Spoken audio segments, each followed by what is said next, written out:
Hello, friends. I hope you all are doing well and preparing well for the exams. Today, we are going to discuss the grammar section of English Communicative. So, there are total 10 questions in this segment. Now, let me show you the paper of English Communicative.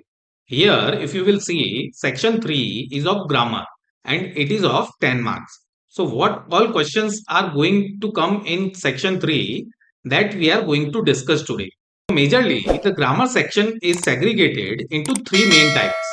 First is fill in the blanks, second is editing or omission, and third one is sentences reordering or sentence transformation in context. So now let's understand each of these types and how questions are coming in them. So these all are the grammar topics that are going to be there, like tenses, modal, subject verb agreement, reported speech, clauses, determiners, preposition, conjunction, and active passive voice. In this, these six are main. Now, if you notice, in both English literature and English communicative, the grammar topics are almost the same.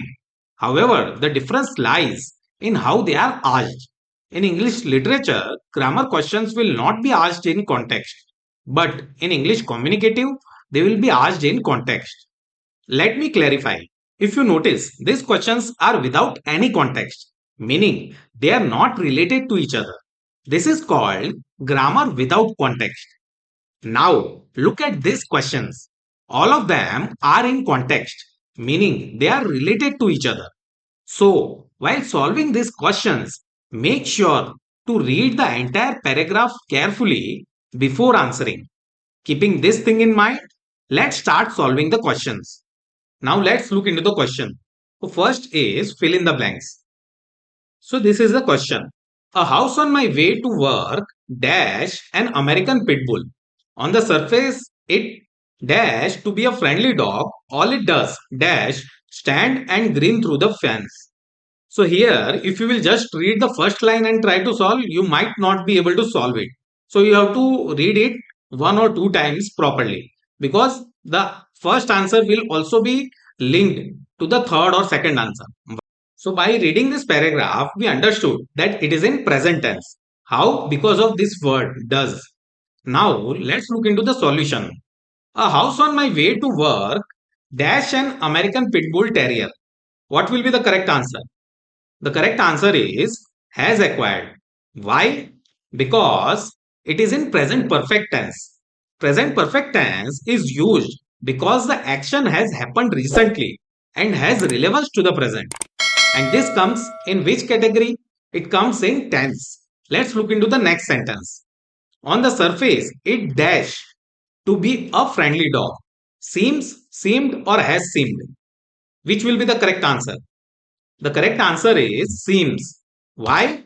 Because simple present is used for general facts and observations. This question also comes in the category of tense.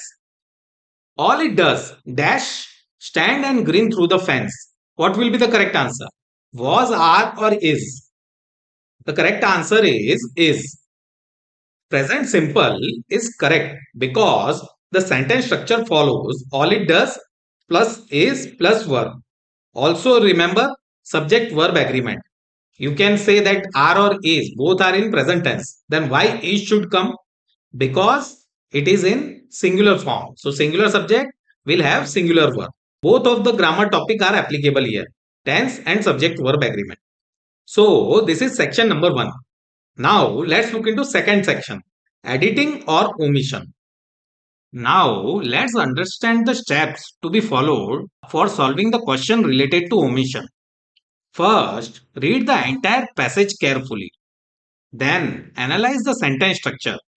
The word which is in omission will be fitted between these three words. So, try to analyze the sentence structure, whether it's subject, verb, object, or any sentence structure, you have to analyze it properly. Third, identify the missing word. The missing word could be a determiner, preposition, helping verb, modal, conjunction, pronoun, or any other word. Fourth, fill in the missing word using the format. So the format is this: word before, omission, and word after. So try to fit it here and try to see whether that word is making any sense After putting that word, is the sentence making any sense or not? Okay. And finally, verify by reading the complete sentence. So here you have to verify and see whether it is making any sense or not.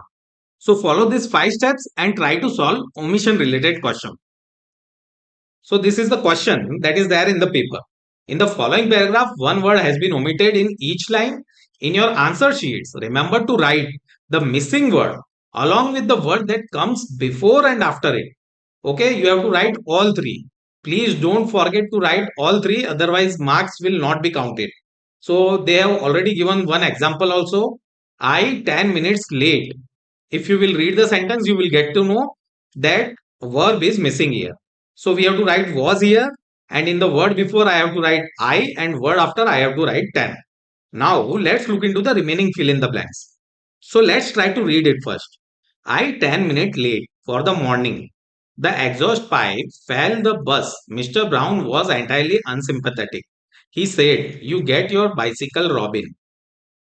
So from reading at first, we are able to understand that someone who is working has come late and his boss is angry on it. Let's look into the solution now, one at a time.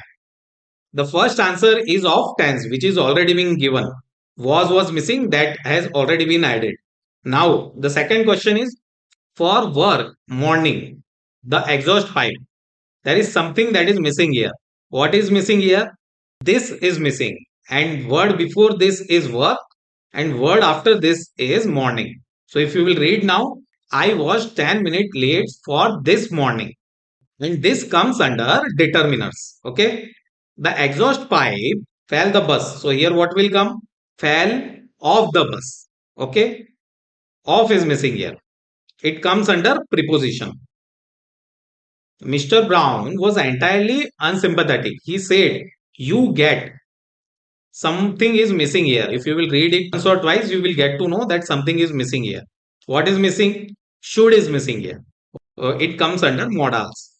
Get yourself bicycle. Yourself bicycle. Some word is missing here. What is missing? A is missing. Why? Because always remember, singular countable noun will have an article before it. Okay. What is the category of grammar topic here? That is determiners. So these all are being tested in just this simple exercise. Okay. Tenses, determiners, preposition, modals, and determiners. Now let's look into the third type. Third question is do as directed. So in do as directed, they have segregated it into two questions. First question is rearrange the following jumbled words, phrases in the given dialogue to create a meaningful sentence. So this is the question. There are two persons here, Mohan and Lalit. So what is Mohan saying? Do you know why many people nowadays do not like the concept of zoo? Then Lalit is replying, "No, I don't. Can you give me a valid reason why?" From this, we are able to understand that there is a concept of a zoo and why many people are not going to zoo. Now, Mohan is telling something which is jumbled. So you have to figure out and arrange them properly. So how will you do that? For that, there are some rules. Okay. First, try to identify the main idea. So we already identified the main idea. Now, second is look for key components. So you have to look for subject, verb, and object. So in our case, subject is many people, verb or verb phrase is do not like, and object is the concept of zoos. Third is check for connectors or relationships. Like if there are any prepositions or there are any conjunctions, then try to find them. So those could be as, because, so, of, in. So all of that you have to find. Fourth is then try to use a logical order like subject, verb, object, or other sentence structures that you know, and finally rearrange them logically. So if you follow these 5 steps, you will be able to solve the question related to jumbled phrases. Okay. So what will be the correct answer here? The correct answer is many people do not like the concept of zoos as they keep animals in cages. So remember those 5 steps and you will be able to solve this kind of questions. Now let's look into question number 2. Here you will be given one dialogue and that dialogue is converted again into reported speech. In the reported speech, some lines are blank that you have to fill up. So let's read it. Rohit, I have bought a new DSLR camera. So first question here itself is there. Rohit told Mohit that I have bought. What will come? It's a present perfect. So past perfect will come. He had bought. Okay, he had bought a new DSLR camera. Then, as Mohit was not aware of it, he asked, what will you do with this? This you have to convert. This is in question form. Now, how you will convert it? All those rules we have already discussed in our direct indirect speech video. So, links are there in the description. You can check it out. So, the solution will be what he would do with it. There won't be any question mark here. So, in this way, there will be three main questions. In that, sub questions will be there, and all the grammar topics which I mentioned you previously, all those you have to prepare. Now it's time for exercise. She is much taller her younger brother. What is missing here? Please write in the comment. You can write the word before, what is the word missing, and what is the word after it, so that you will get a good practice before exam. Please write that in the comment. So that's all in this video. Thanks a lot for watching. All the best for your exams. We will meet in the next video. Till then, take care of your health and goodbye.